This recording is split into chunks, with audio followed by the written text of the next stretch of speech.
Assalamualaikum pemirsa, selamat datang di Oli Production Channel. Sekarang kita berada di episode 13.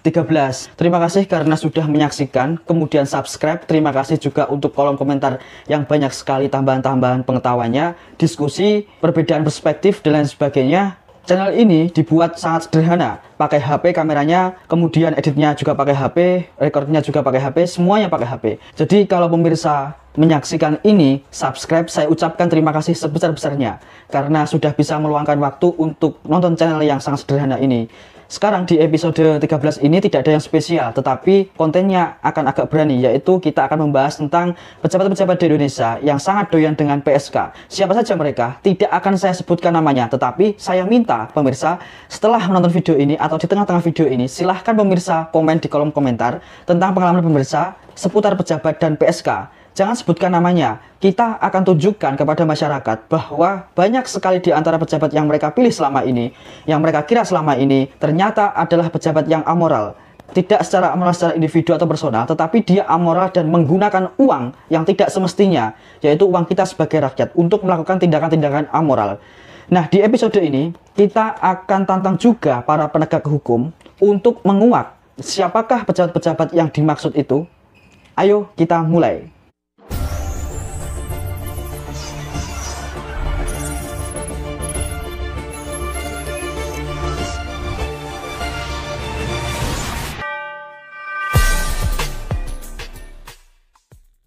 Pemirsa, saya punya beberapa pengalaman yang terkait dengan pejabat dan PSK. Beberapa di antaranya saya ceritakan di sini.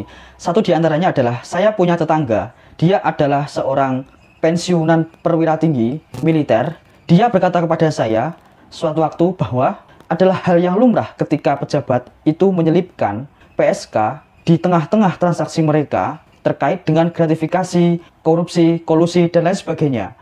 Dan dia bilang seperti ini, banyak sekali pejabat yang punya perempuan simpanan yang disimpan di hotel berbintang 5, kemudian difasilitasi hidupnya atau di apartemen-apartemen. Nah, dari mana mereka munculnya si PSK-PSK itu? Dari transaksi yang tidak halal. Jadi kondisinya adalah, kalau ada dua pejabat atau satu pejabat, satu pengusaha, kemudian mereka harus berhubungan secara tidak sehat, secara ilegal. Ketika si pejabat disogok, kan kalau dengan uang itu akan berisiko tinggi karena bisa dilacak rekeningnya, bisa dilihat naik turunnya dan lain sebagainya. Kan pejabat-pejabat sekarang itu kan diawasi dengan lebih ketat. Dan karena itu banyak sekali pejabat-pejabat yang menggunakan bukan uang tetapi PSK dengan cara transaksi hal-hal yang ilegal. Jadi misalkan pengusaha, saya ingin menang tender atau saya pengen ini dan lain sebagainya, pokoknya banyak. Si pejabat itu disogoknya bukan dengan uang karena takutnya ketahuan. Maka disogoknya dengan perempuan.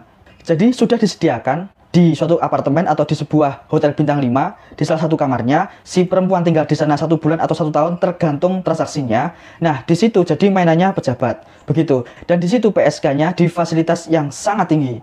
PSK yang dimaksud itu bukan hanya PSK biasa, tetapi yang levelnya udah gede, artis, presenter, bahkan ada yang sudah menikah tetapi tetap berprofesi seperti itu di belakang suaminya atau kadang-kadang juga diketahui oleh suaminya. Ya, namanya juga cari uang, cari untung begitu. Nah, begitu katanya banyak kasus-kasus yang seperti itu. Kemudian saya juga punya cerita lain. Saya punya kawan, dia adalah pegawai hotel terkemuka di salah satu kota. Suatu kali hotelnya dapat kunjungan dari pejabat. Pejabatnya tinggi sekali, pejabat tinggi, anak dari pejabat tinggi yang adalah pentolan di salah satu partai yang punya reputasi yang tinggi juga di masyarakat. Jadi semuanya serba tinggi. Datanglah ke hotel itu, yang teman saya itu pegawai di sana, kemudian si pejabat minta cewek 3. Dan ini sudah biasa katanya. Hotel yang dimaksud itu punya oknum di dalamnya. Nah, si oknum ini adalah mucikari. Nah, si oknum itu sudah tahu deretan model, deretan artis, dan lain sebagainya, atau deretan mucikari yang mungkin bisa dikontak sama dia untuk memenuhi keinginan dari si pejabat tinggi ini. Itu sudah biasa, kata dia, di hotel-hotel megah itu, katanya sudah ada agennya. Jadi kalau misal pejabat dan pengusaha datang ke sana, kemudian minta cewek, dan itu adalah hal yang lumrah buat mereka, katanya, maka mereka sudah mengantisipasinya. Langsung aja kirim. Atau ditawarin dulu, ini fotonya begini, ini biodatanya seperti ini, dan seterusnya. Tarifnya itu pasti puluhan juta, atau bahkan ada yang ratusan juta, karena yang dimaksud PSK di sini, kalau untuk levelnya pejabat tinggi itu ya artis, presenter atau yang selevelnya seperti itu. Cerita lainnya masih dari kawan saya, tapi dari orang yang berbeda. Dia adalah seorang pengawal pribadi seorang pejabat yang luar biasa atau bisa dibilang staf ahli di negeri ini, dan pengawal si pribadi itu berkata kepada saya, pernah suatu kali dia itu ditawari sama bosnya, sama si pejabat tinggi itu, "Hei, kamu mau cewek nggak? Ceweknya gini. Tarif ceweknya itu 30 juta per sekali kencan." Karena dia adalah model terkenal dan sering nampang di TV. Si ajudan itu bingung. Alah, gimana ini? Saya ditawari, itu si bosnya itu dikasih yang banyak, sedangkan dia kecipratannya doang, yang 30 juta itu hanya cipratannya doang. Nah, karena teman saya itu relatif alim, maka dia jawab, "Maaf Pak, saya minta mentahnya aja, nggak mau yang itunya." Tapi kata si bosnya, "Jangan, kalau mentahnya aja, itu cuma dikasih 1 juta. Maksudnya 1 juta itu cuma bonus aja biar tutup mulut. Karena nggak mungkin dikasih 30 juta, karena bentuknya memang sudah bentuk cewek." Wah, jadi galaulah si teman saya itu apakah harus menerima tawarannya. Tapi yang jelas si pejabatnya memang pemakai PSK yang jumlahnya lebih banyak dan lebih cantik. Dia cuma kebagian yang 30 juta. Yang pinggiran-pinggirannya, ya maklumlah, cuma pengawal doang. Itu cuma bonusan aja.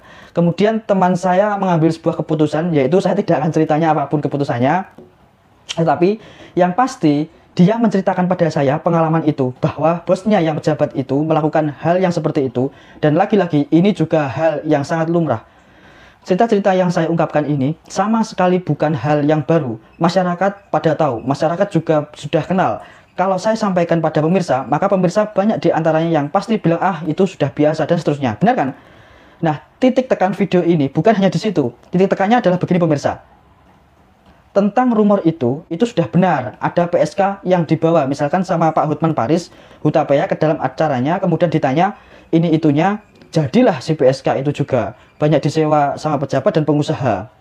Kemudian Robby Abbas, mucikari yang sangat terkenal di Indonesia itu, yang sekarang sudah tobat, dia juga mengatakan bahwa dari 200 anak buahnya yang artis itu, yang jadi PSK itu, banyak di antara mereka yang dipakai oleh para pejabat. Benar kan? Tapi lagi-lagi masalahnya di sini. Mucikarinya ketangkap. Buktinya ada. PSK-nya ketangkap. Tetapi tidak ada satupun pelanggannya dalam hal ini pejabat yang ketangkap.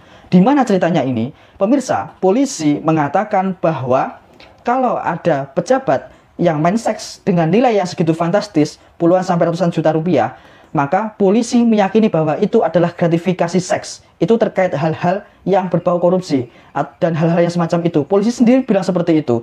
Jadi, anggaplah kalau pelacuran itu, anggaplah kalau nyewa PSK itu adalah masalah pribadi, urusan pribadinya, maka uang yang digunakan itu adalah uang kita. Itu masalah struktural yang harus diusut. Tapi sampai detik ini, polisi tidak berani menyebut pejabat siapakah yang melakukannya.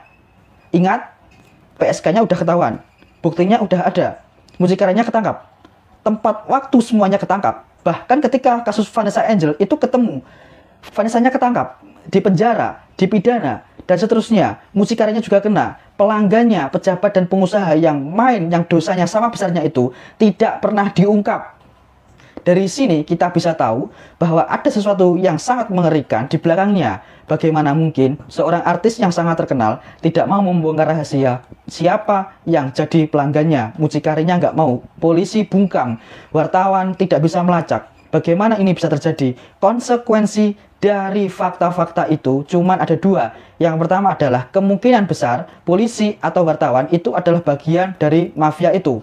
Kemungkinan yang kedua, pejabat-pejabat itu punya kekuatan yang sedemikian besar untuk bisa membungkam polisi, menghentikan media massa, dan merekayasa opini masyarakat. Luar biasa. Jadi ini pejabat, ini level dewa, sampai seluruh bukti mengarah kepadanya, tetapi tidak ada satupun yang mau bicara. Artisnya diam, semuanya diam, polisi diam, media diam.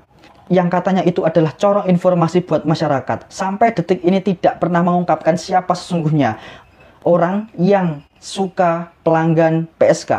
Ada sih pejabat-pejabat rendahan gitu yang memang ada, tetapi teman saya menceritakan hal berikut. Kalau mau mengungkap aib pejabat, maka kebanyakan di PSK, karena PSK pasti tahu siapa saja yang pernah main sama dia.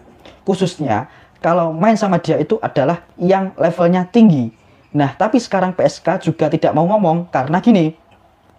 Ada dua pejabat katakanlah musuhan, misalkan beda kubu, beda pandangan. Si pejabat ini bisa saja menghancurkan pejabat yang lain ini dengan merusak reputasi karena si pejabat ini sudah ketahuan main cewek. Mudah sekali. Cari PSK-nya, tanya dia, rekam. itu gampang sekali. Tapi tidak dilakukan sama pejabat ini, karena pejabat yang ini juga melakukan hal yang sama. Jadi pejabat ini bisa menghancurkan reputasi pejabat ini karena dia pegang kartu. Dan dia pun kartunya juga dipegang karena melakukan hal yang sama. Jadi sesama pejabat itu sudah terbiasa melakukan itu sedemikian, sehingga di bagian itu mereka musuhan habis-habisan di waktu pemilu. Tetapi mereka akan bersahabat erat di dunia ini. Makanya di Indonesia katanya bokep itu adalah pemersatu bangsa. Katanya begitu. Ya gini, sekali lagi, saya minta di sini pada pihak kepolisian, kepada pihak wartawan, adakah yang mampu membongkarnya? Karena ini adalah kasus yang sudah lumrah, sudah biasa, dan melibatkan uang rakyat yang dikorupsi, yang diambil, dan seluruh bukti terkait hal itu sudah ada. Semua pihak yang dimintai pertanggungjawaban, semua pihak yang bisa dijadikan saksi, semuanya sudah ada. Kalau wartawan dan polisi sampai sekarang juga masih bungkam terkait ini siapa yang menjadi pelanggan dari PSK itu, maka kita harus memberikan tanda tanya besar. Apakah negara ini sudah dikuasai oleh mafia? Atau apakah negara ini sudah dikuasai oleh pejabat-pejabat yang sedemikian sakti sehingga semua kejahatan ini tidak bisa diungkap oleh siapapun? Semuanya mengerikan. Ini tantangan buat pihak kepolisian, tantangan buat penegak hukum. Saya hanya rakyat jelata, saya hanya rakyat biasa, cuma YouTuber biasa, tapi saya minta jawaban. Dan buat pemirsa yang nonton ini, kalau ada pemirsa yang punya cerita-cerita yang aneh terkait PSK dan pejabat, silahkan tulis di kolom komentar. Sekali jangan disebutkan namanya, karena ini terkait masalah hukum.